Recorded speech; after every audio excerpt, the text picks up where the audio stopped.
2025 साल की जून महीने की प्रतिज्ञा वो पढ़ेंगे, हम सुनेंगे और आशीष का कारण बने। पास्टर हरिदेव चौधरी जी।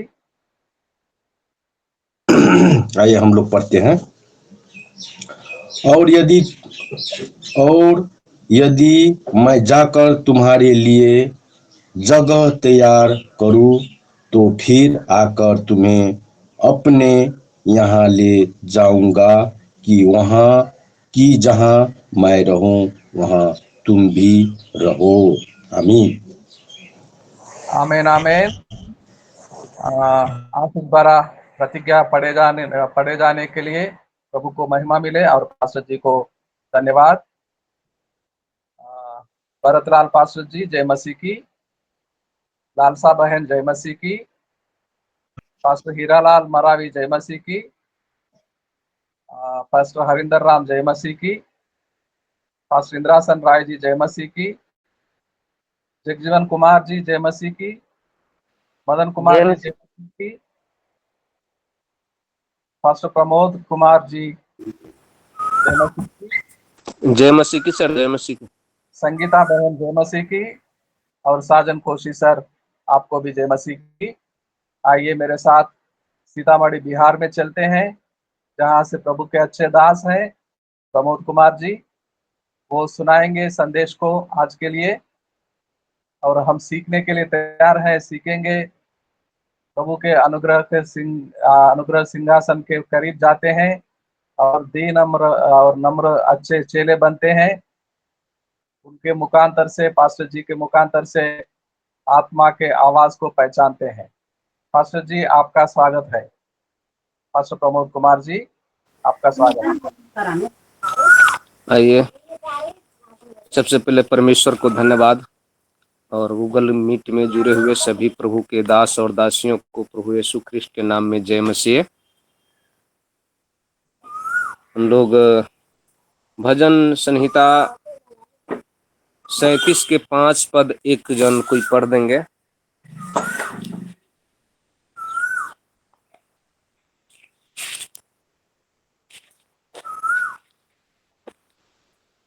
हेलो, हमारी आवाज आ रही है आप लोगों के बीच में?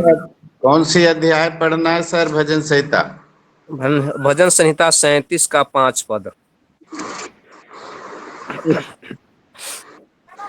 वह पर छोड़ और उस पर भरोसा रख, वह पूरी करेगा। यहाँ लिखा हुआ है कि अपने मार्ग की चिंता यहोवा पर छोड़। आज हम लोग सभी प्रभु के दास और दासियां हैं। हम लोगों के मार्ग के लिए चिंता फिक्री हम लोग खुद करते रहते हैं, लेकिन यहाँ वचन बताता है कि अपने मार्ग की चिंता यहोवा पर छोड़ और उस पर भरोसा रख, वही पूरा करेगा। हर एक कुछ को पूरा करने वाले वही परमेश्वर है। उसी पे हम लोगों को भरोसा रखना है और रख रहे हैं। आप लोग भी रख रहे हैं। एक प्रभु के वचन सुनकर परमेश्वर को सुसंदेश को पहुंचाने के लिए जिसके पास बुलाहट आता है, वहां दुष्ट भी, शैतान भी काम करता है। थोड़ा हम लोग योना के पुस्तक से देखेंगे। योना 1 अध्याय का 2-3 पद पढ़ देंगे।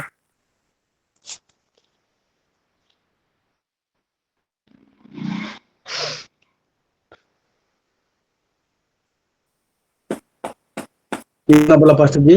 योना पुराना करार में योना का पुस्तक है। 1 अध्याय का 2 पद और 3 पद पढ़िए।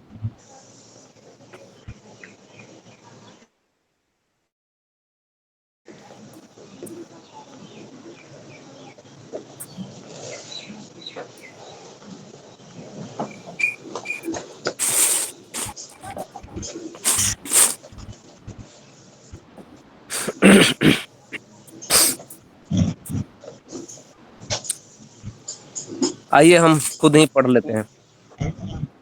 योना योना एक कितना अध्याय का पढ़ा? दो, एक अध्याय का एक पढ़ अध्याय रहे का हैं सर। 2 पद। उठकर उस बड़े नगर निनवे को जा और उसके विरुद्ध प्रचार कर, क्योंकि उसकी बुराई मेरी दृष्टि में बढ़ गई है। परंतु योना यहोवा के सम्मुख से तर्शीश को भाग जाने के लिए उठा और याफा नगर को जाकर तर्शीश जाने वाला एक जहाज पाया और भाड़ा देकर उस पर चढ़ गया कि उनके साथ यहोवा के सम्मुख से तर्शीश को चला जाए। हालेलुया। यहाँ योना के पास परमेश्वर का वचन पहुंचता है, जो एक पद में लिखा हुआ है, यहोवा का यह वचन अमित्तै के पुत्र योना के पास पहुंचा, उठकर उस बड़े नगर निनवे को जा और उसके विरोध प्रचार कर, क्योंकि उसकी बुराई मेरी दृष्टि में बढ़ गई है। निनवे एक बड़ा शहर है, बड़ी संख्या वहां है। उसके बीच में योना को जाना है। योना को पता है कि वह असूरी का राज्य है और उसमें यदि हम जाएंगे तो हमें हानि होगा, कठिनाइयों का सामना करना पड़ेगा। यह सब सोचता है, अपने मनों में विचार करता है। योना का भरोसा परमेश्वर पे नहीं रहता है। ये अपने मार्ग को योना परमेश्वर पे नहीं छोड़ता है, और उसका परिणाम क्या होता है?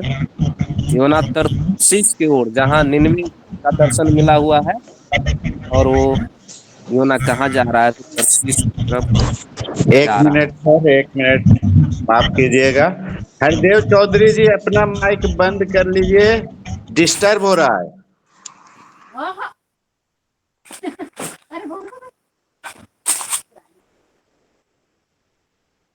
हेलो।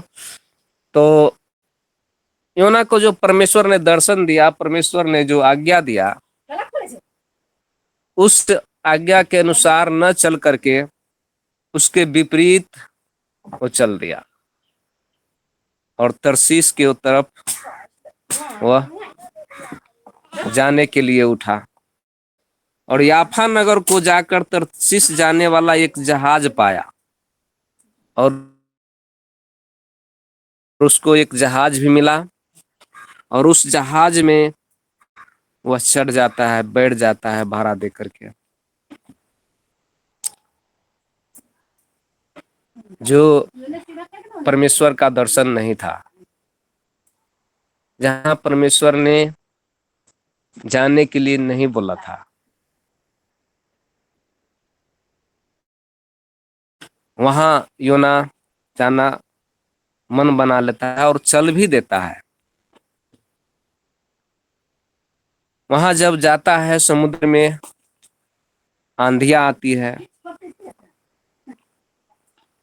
जहाज टूटने पर होने लगता है। यहाँ 4 पद में लिखा हुआ है, तब यहोवा ने समुद्र में एक प्रचंड आंधी चलाई। परमेश्वर के बताए हुए मार्ग से जब दूर होता है लोग, प्रचारक हो, विश्वासी हो, तो उसके जीवन में आंधियां आती है, समस्याएं खड़ा होती है, बाधाएं आती है। जैसे योना के जीवन में यहाँ देखते हैं कि तब यहोवा ने समुद्र में एक प्रचंड आंधी चलाई, प्रचंड भयंकर आंधी, जो आंधी का सामना कोई नहीं कर सकता है। और जहां तक कि जहाज टूटने पर था, ये ऐसी आंधी चलाई गई, परमेश्वर ने उस समुद्र के बीच में दिया कि वो जहाज टूटने लगा।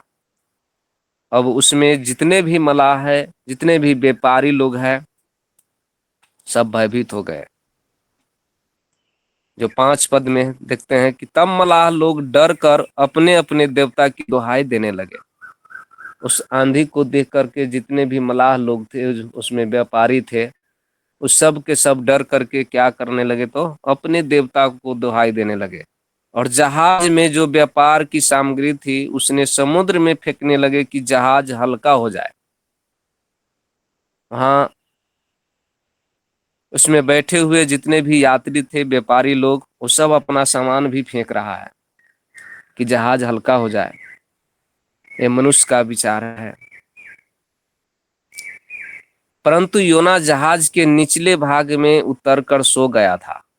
लेकिन योना ऐसी जगह पे सो गया था कि जहां कोई नहीं देखे, सब तो ऊपर में है, और निचले भाग में जाकर सो गया और गहरे नींद में पड़ा हुआ था। और वह क्या था, तो पूरा गहरा नींद में पड़ा हुआ था। उसके बाद माझी उसके पास पहुंचते हैं, मलाह उसके पास पहुंचते हैं, नाव के खींचने वाले, जहाज को चलाने वाले उसके पास पहुंचते हैं और उसको सोया हुआ देख करके उसे उठाते हैं, जो 6 पद में है, और उसे कहते हैं कि अपने देवता की दुहाई दे, संभव है कि ईश्वर हमारी चिंता करे और हमारा नाश न हो। वहां भी जब भजन संहिता 37 के 5 पद पढ़े हैं तो वहां लिखा हुआ है, अपनी मार्ग का चिंता यहोवा पे छोड़ दे। और यहाँ 7 पद बताता है कि 6 पद कि संभव है कि ईश्वर हमारी चिंता करे। ईश्वर परमेश्वर हमारी चिंता करते हैं। परमेश्वर हम लोगों को देखते हैं। लेकिन योना परमेश्वर पर का भरोसा तोड़ दिया था, वो छोड़ दिया था कि हम वहां जाएंगे, निनवे जाएंगे, हमारे ऊपर समस्या आएगा, वहां घात किए जाएंगे, हमें कठिनाई का सामना करना पड़ेगा। ये सब चिंता उसके जीवन में आया और वो इस सब के कारण छोड़ दिया और तर्शीश को ओर चला गया जहां समस्या आया।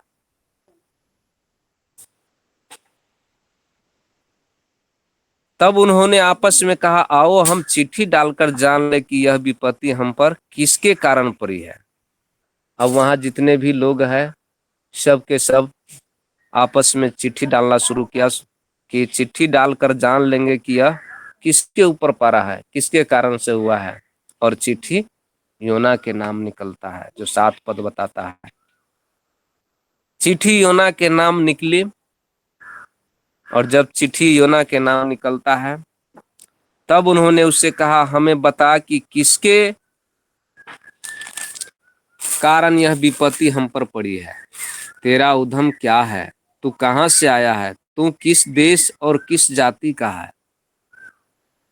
वहां व्यापारी और मलाह लोग योना से पूछ रहे हैं, किस कारण से हम लोगों पे विपत्ति पड़ी है, तेरा उद्यम क्या है, तेरा मार्ग क्या था, तेरा संदेश क्या था, तेरा इच्छा क्या था, और तू कहां से आया है, तू किस देश और किस जाति का है। ये सब उससे पूछने लगा। 9 पद जो है हम लोगों के लिए भी एक भरोसामंद है। हम लोग भी हैं कि हम लोग प्रभु के दास है, प्रभु के शिष्य है। योना भी यहाँ बोल रहा है कि उसने उनसे कहा, मैं इब्री हूं और स्वर्ग का परमेश्वर यहोवा जिसने जल स्थल दोनों को बनाया है उसी का भय मानता हूं। योना वहां परमेश्वर का नाम ले रहे हैं कि हम उस परमेश्वर का भय मानते हैं कि जिस परमेश्वर ने स्वर्ग का परमेश्वर यहोवा जिसने स्थल को, सूखा भूमि को, समुद्र को, जल को बनाया है, उसका मैं भय मानता हूं। लेकिन मुंह से तो बोल रहा है और भय किसका मान रहा है, तो संसार का मान रहा है। निनवे शहर से भयभीत होकर के वो तर्शीश को चल दिया है। संसार को जब हम लोग देखते हैं ऐसे ही भयभीत होते हैं और वहां प्रभु को छोड़ देते हैं और दूसरी तरफ लौट जाते हैं। योना परमेश्वर के बताए हुए मार्ग को छोड़ करके तर्शीश को चला गया, लेकिन मुंह से बोल रहे हैं क्या कि मैं परमेश्वर का भय को मानता हूँ, जो स्थल को बनाया, जो पानी को बनाया, ये सब उन लोगों को बीच में बोलते हैं। तब वे बहुत डर गए, और जब ये बातें सुने तो उस पे जो व्यापारी थे, जो नाव के खेवैया थे, जहाज को चालक थे, बहुत भयभीत हो गए। भयभीत होकर के योना से बोलते हैं कि तूने यह क्या किया है, तू यहाँ क्यों आ गया है, तू परमेश्वर के मार्ग को क्यों छोड़ दिया है। क्योंकि वो जान गए थे, मलाह लोग जान गए थे कि यह यहोवा के सम्मुख से भागा है, यह परमेश्वर के बीच से भागा है, परमेश्वर की आज्ञाओं को नहीं माना है। इसके कारण यहाँ क्या है, तो आंधी आया है, समस्या आया है, तूफान समुद्र में आया है। और इस योना के कारण से हम लोग भी इस समुद्र में डूबने पर है।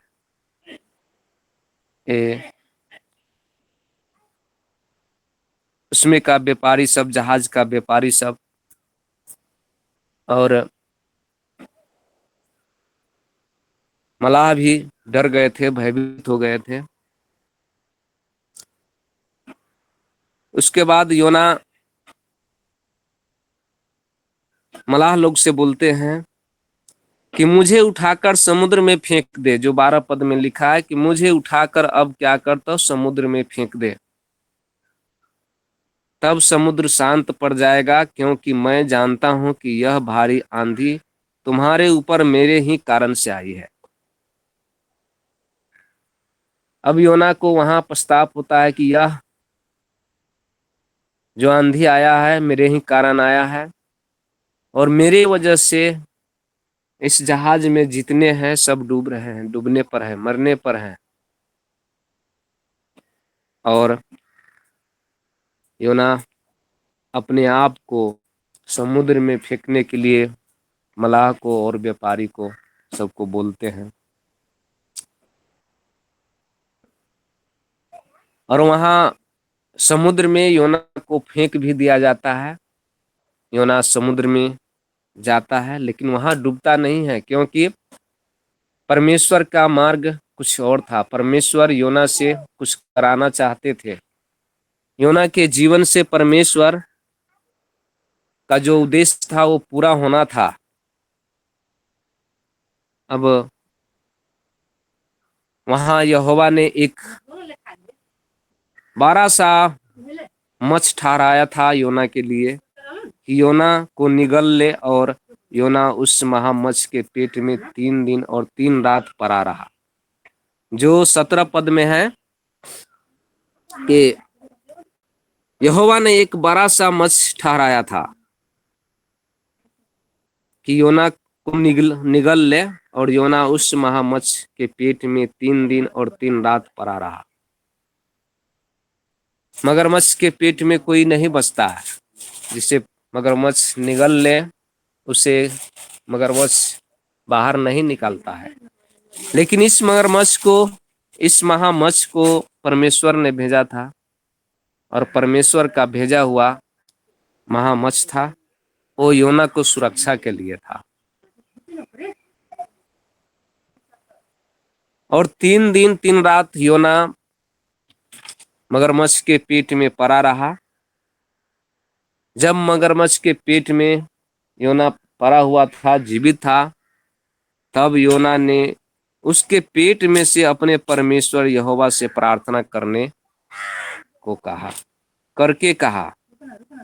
दूसरा अध्याय में जाते हैं तो वहां देखते हैं योना अब प्रार्थना करना शुरू करता है। योना परमेश्वर से अब फिर गुहार लगाता है, पछतावा करता है, अपने परमेश्वर की दया, परमेश्वर की करुणा को खोज में लगता है, परमेश्वर को पुकारा करने लगता है। आज हम लोगों का भी जीवन, विश्वासियों का जीवन, सेवकों का जीवन भी है, जब सुख में, आनंद में, समस्या रहते हैं तो परमेश्वर के मार्ग को छोड़ देते हैं, अपना मार्ग चलाना शुरू कर देते हैं। लेकिन परमेश्वर का मार्ग जो है वो पूरा होकर के ही रहता है, जैसे कि योना के जीवन से हम लोग आज देख रहे हैं कि यहाँ समस्या में पड़ा योना और वो प्रार्थना करना शुरू किया और उसके प्रार्थना की सुनवाई भी होती है। उसके प्रार्थना को सुन करके परमेश्वर मत्स्य को आज्ञा भी देते हैं और वो सुखल भूमि पे स्थल पर उगल दिया जाता है। जो 10 पद 2 के 10 पद एक जन पढ़ देंगे। योना 2 के 10 पद।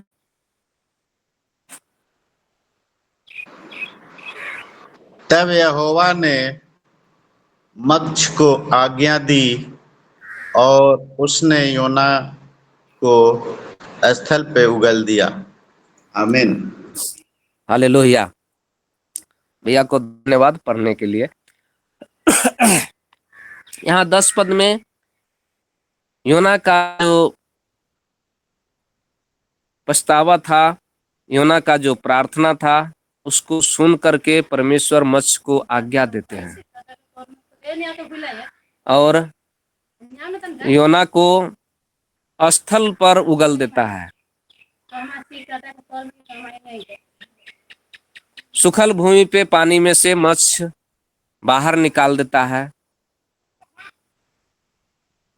क्योंकि परमेश्वर ने योना की प्रार्थना को सुन लिया था और परमेश्वर अपनी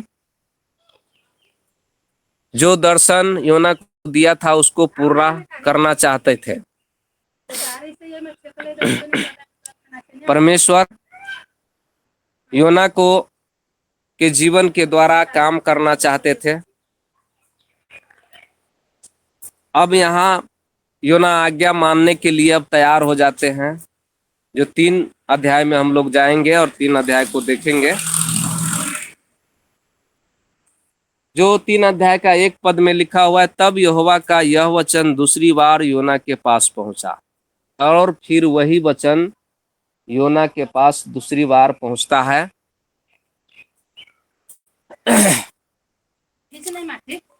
उठकर उस बड़े नगर नीनवे को जा और जो बात मैं तुझसे कहूंगा उसका उसमें प्रचार कर।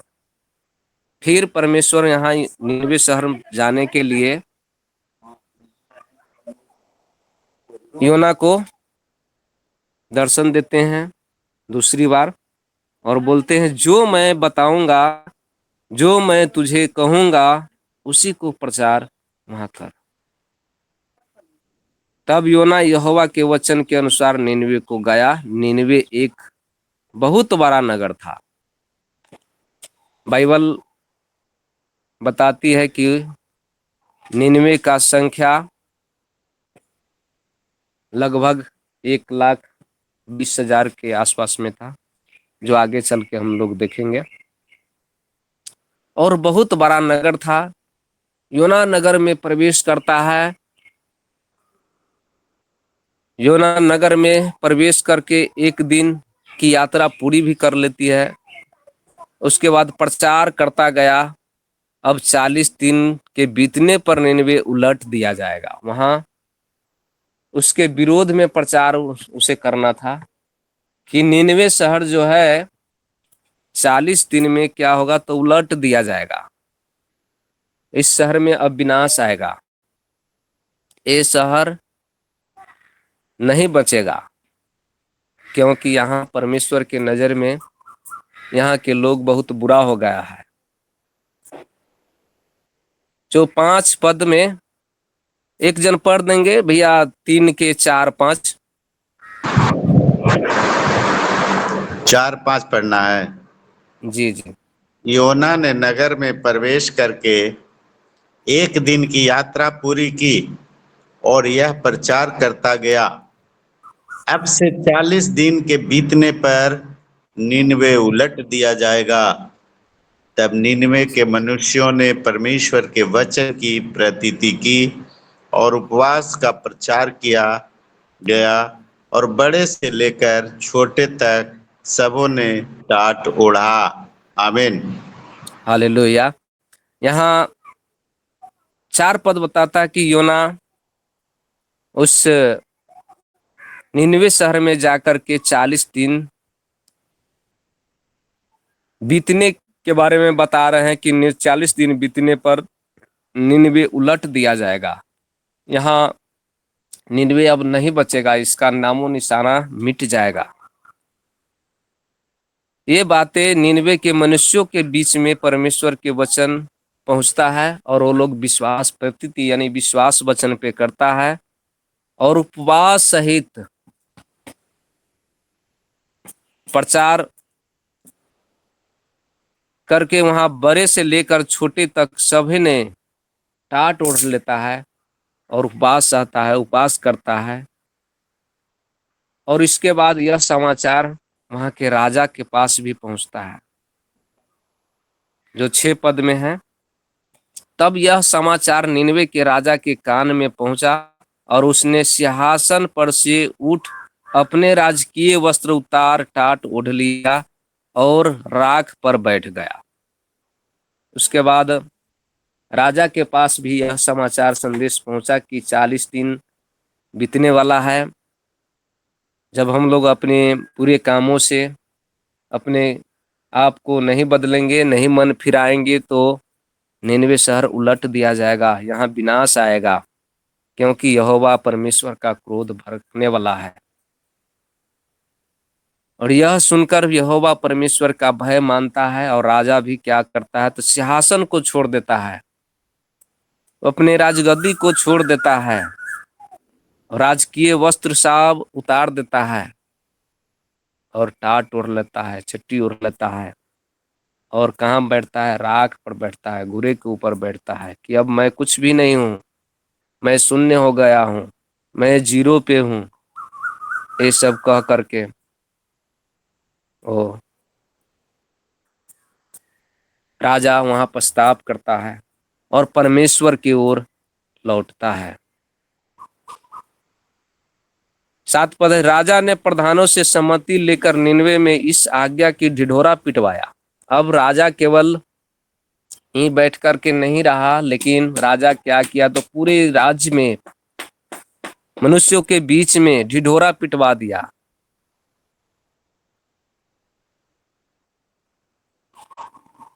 क्या मनुष्य, क्या गाय बैल, क्या भेड़ बकरी, क्या अन्य पशु, कोई कुछ भी न खाए।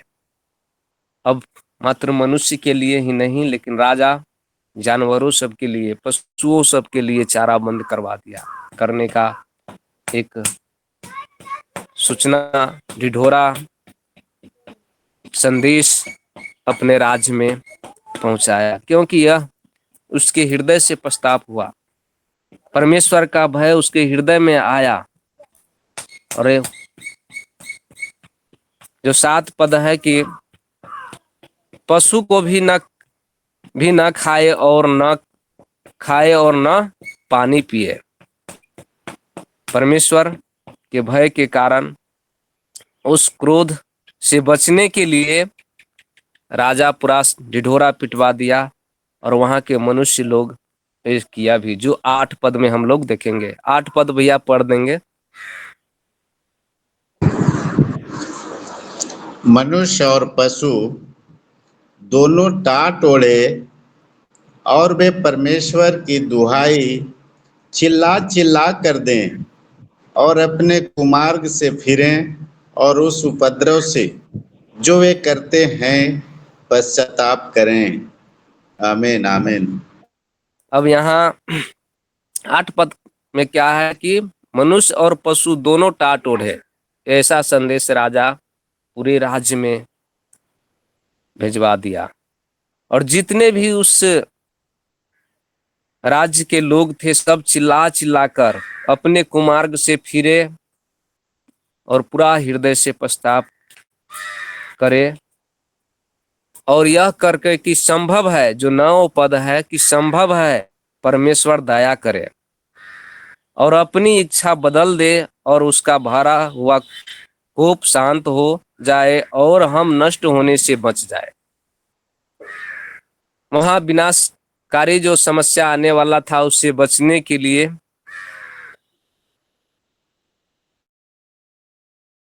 जो 9 पद बताता है कि 9 पद में राजा क्या कर रहे हैं कि संभव हो कि परमेश्वर दया करे, कि परमेश्वर दया करे और जो परमेश्वर का भड़का हुआ कोप है वो शांत हो जाए और हम नष्ट होने से बच जाए। वहां संदेश पहुंचा कि निनवे शहर 40 दिन में उलट दिया जाएगा, विनाश होगा। और यह सुनकर राजा, वहां के प्रजा सब के सब उपवास सहित पश्चाताप करते हैं और परमेश्वर से दया का गुहार लगाते हैं और परमेश्वर अपनी इच्छा को बदल भी देते हैं। जो 10 पद भैया पढ़ देंगे। जब परमेश्वर ने उनके कामों को देखा कि वे कुमार्ग से फिर रहे हैं, तब परमेश्वर ने अपनी इच्छा बदल दी और उनकी जो हानि करने की ठानी थी उसको न किया। आमीन आमीन। आमीन हालेलुया। 10 पद हम लोगों के लिए भी विश्वास को मजबूत बढ़ाने के लिए, परमेश्वर के मार्ग में चलने के लिए सहायता करने के लिए पद है। जैसे राजा ने परमेश्वर की ओर लौटे, वहां के प्रजा सब भी लौटे और 10 पद के अनुसार से परमेश्वर उनको कामों को देख करके, जो कुमार्ग से लौट गए थे, फिर गए थे, परमेश्वर अपनी इच्छा को बदल दिए और उनको जो हानि करने की ठानी थी उसको न किया। परमेश्वर जो हानि करने के लिए निनवे शहर को ठान लिया था, परमेश्वर उसे छोड़ दिया और अपनी इच्छा को बदल कर उन्हें शांति दी, कुछ हानि नहीं होने दिया। परमेश्वर अनुग्रही है, परमेश्वर दयालु है। जो परमेश्वर पे भरोसा रखता है, अपने मार्ग को चिंताओं का परमेश्वर पे छोड़ देता है, परमेश्वर उसे संभाल लेता है, उसे नष्ट होने से बचा देता है। यही पद हम लोगों ने देखा था भजन संहिता में। यहाँ राजा क्या किया तो अपना मार्ग को बदल दिया, वहां के लोग सब भी अपने मार्ग को बदल दिया। जो कुकर्म करता था उस कुकर्म से लौट गया और परमेश्वर के भय मानना शुरू कर दिया और परमेश्वर भी अपना इच्छा को बदल देते हैं। मेरे प्रियो, मेरे साथियों, हम लोग भी अपनी इच्छा पे नहीं, परमेश्वर की योजना अपने मन में, अपने जीवन में जाने, परमेश्वर से प्रतिदिन परमेश्वर की योजना को मांगे। क्या परमेश्वर की योजना है, परमेश्वर की मार्ग क्या है, और उसमें चलने के लिए हम लोग निरंतर तत्पर रहे। हम लोग परमेश्वर के और हर एक दिन लौटते हुए परमेश्वर की आज्ञाओं को जब मानेंगे, हमारे और आपके जीवन में, हमारे समाज में परमेश्वर बदलाव करेंगे। जो परमेश्वर अपना क्रोध भड़काने पे थे राजा पे, उस राज्य में, निनवे शहर में, उस निनवे शहर को परमेश्वर बचा देते हैं, अपनी दया दिखाते हैं पश्चाताप के कारण। हम लोग भी इस संदेश को सुने हैं, हम लोग को भी एक पश्चातापी हृदय होना जरूरी है। अपनी सारी चिंताओं को, अपनी मार्गों की चिंताओं को परमेश्वर पर छोड़ना और परमेश्वर पे ही भरोसा करना, क्योंकि परमेश्वर भले हैं और हम लोगों को देखते भी, कामों को देखते हैं। यहाँ 10 पद बताते हैं कि जब परमेश्वर ने उनके कामों को देखा, उस राजा के कामों को देखे, वहाँ के प्रजा के कामों को देखे, हम लोगों के भी कामों को प्रतिदिन परमेश्वर देखते रहते हैं। और परमेश्वर की इच्छा यही रहती है कि परमेश्वर प्रसन्न होते हैं कि दुख देने से नहीं, परंतु परमेश्वर प्रसन्न होते हैं सुख देने में, आनंद देने में। जो 4 का एक दो पद पढ़ के हम अंत करेंगे। भैया पढ़ देंगे एक जन। यह बात योना को बहुत ही बुरी लगी और उसका क्रोध भड़का। उसने यहोवा से यह कहकर प्रार्थना की, हे यहोवा, जब मैं अपने देश में था तब क्या मैं यही बात न कहता था?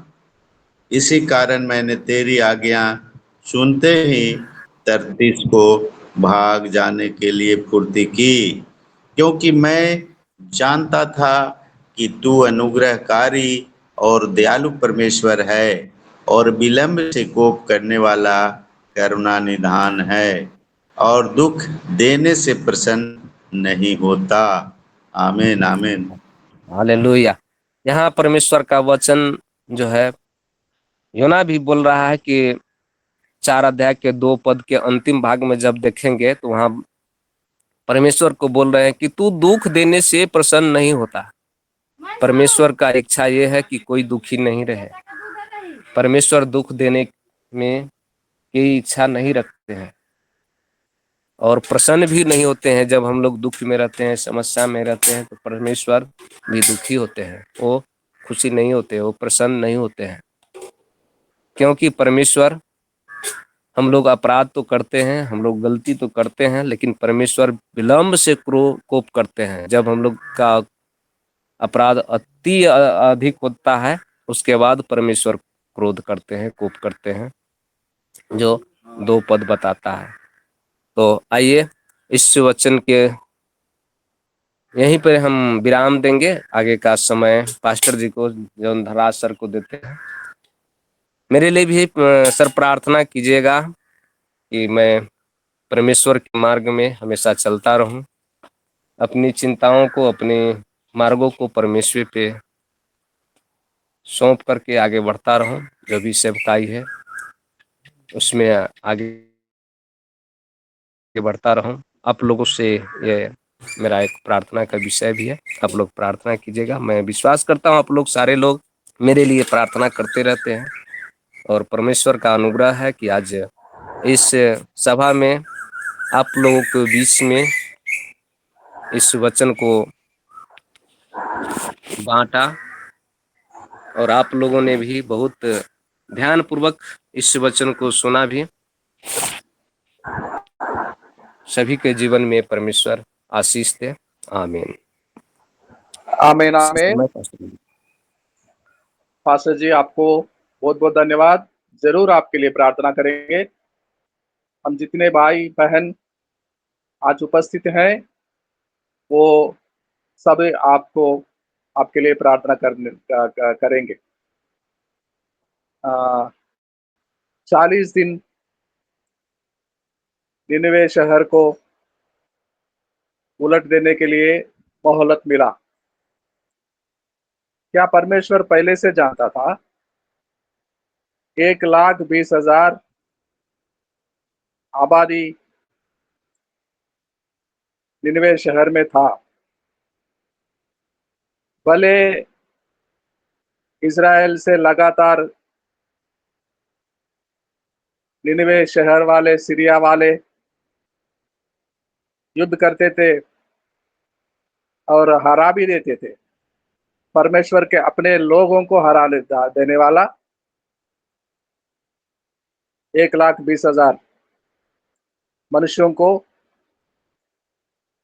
दया करने, उनके गुनाहों को माफ करने परमेश्वर इच्छा रखता था,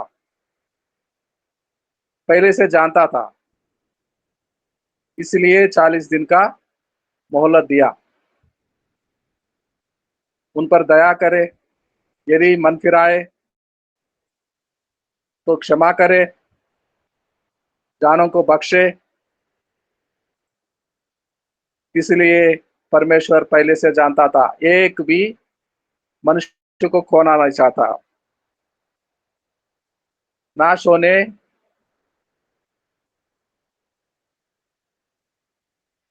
नाश करने नहीं चाहता था। और परमेश्वर दयालु है, अपने संतों को सुधि रखने वाला है, अपने भक्तों को संकट जानने वाला है और जानकर बचाने का उपाय भी करने वाला है। जब प्रभु के दास संकट में पड़ते हैं तो देखते कैसे रहेगा परमेश्वर दयालु, जिसके करुणा सदा की होती है। हम गुण गाते हैं, अच्छा यीशु मसीह, भला यीशु मसीह, अच्छा यीशु मसीह चुपचाप हाथ बांधे बैठे रहेगा क्या? हमारी मदद के लिए तुरंत तैयार हो नहीं होगा? तुरंत ही तैयार हो जाते हैं, बचाने के लिए, उद्धार के लिए, रक्षा करने के लिए, सुरक्षा करने के लिए। जब संकट में पड़ जाते हैं, अपने लोगों को बचाने के लिए हमेशा हमेशा हमेशा तैयार होते। उस अनुग्रहकारी परमेश्वर के पास जाने वाले, उसके अनुग्रह सिंहासन के करीब जाने वाले बच्चों को अनाथ छोड़ने नहीं देता। हम अनाथ नहीं है, हमारे पिता परमेश्वर है, सदा के लिए जीवित है। हम अनाथ नहीं है, जिनका कोई माँ बाप नहीं होता।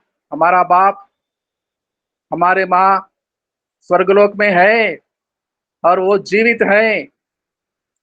इसलिए हमें घबराहट होता है तो नहीं घबरे, नहीं डरे, भयभीत ना हो, धीरज के साथ यहाव बांध के हमेशा उसके कामों को करने के लिए तैयार होते हैं। क्या हम में से कोई भाई बहन सामने आए आखिरी प्रार्थना करने के लिए? छोटा सा मैं चाहता हूं हम में से कोई भाई बहन सामने आए, छोटा सा प्रार्थना करे।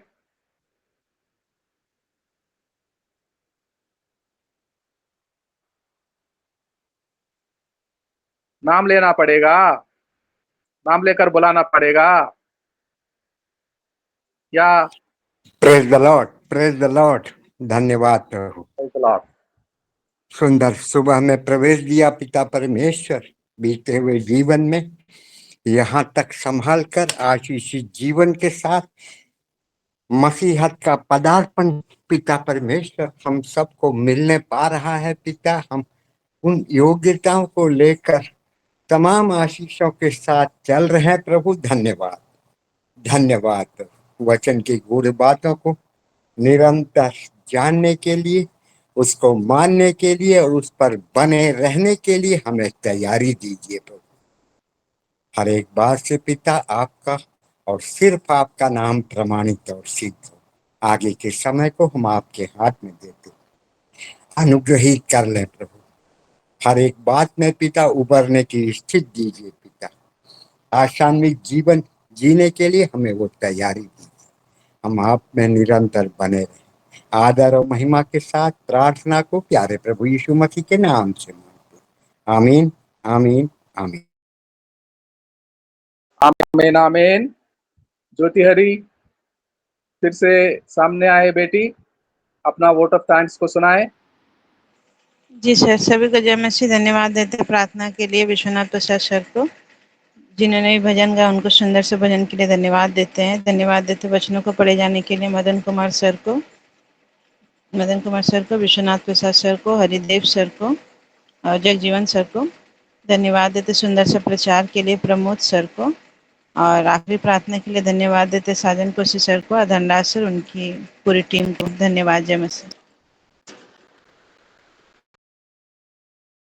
आमीन, आमीन। पास्टर प्रमोद जी आशीषों को सुनाएंगे। प्रमोद कुमार जी। जी जी।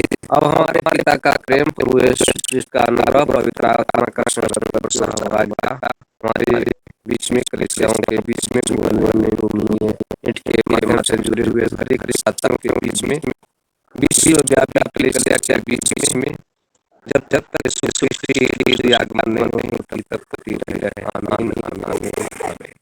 जय मसीह। सभी को प्रभु यीशु क्रिस्ट के नाम में फिर से जय मसीह। बहुत सुंदर वचन, बहुत बहुत धन्यवाद। प्रभु आपको बहुत आशीषित करें। Thank you. जय मसीह।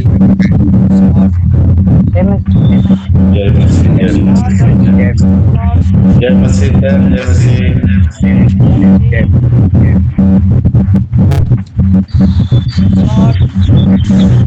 जय मसीह।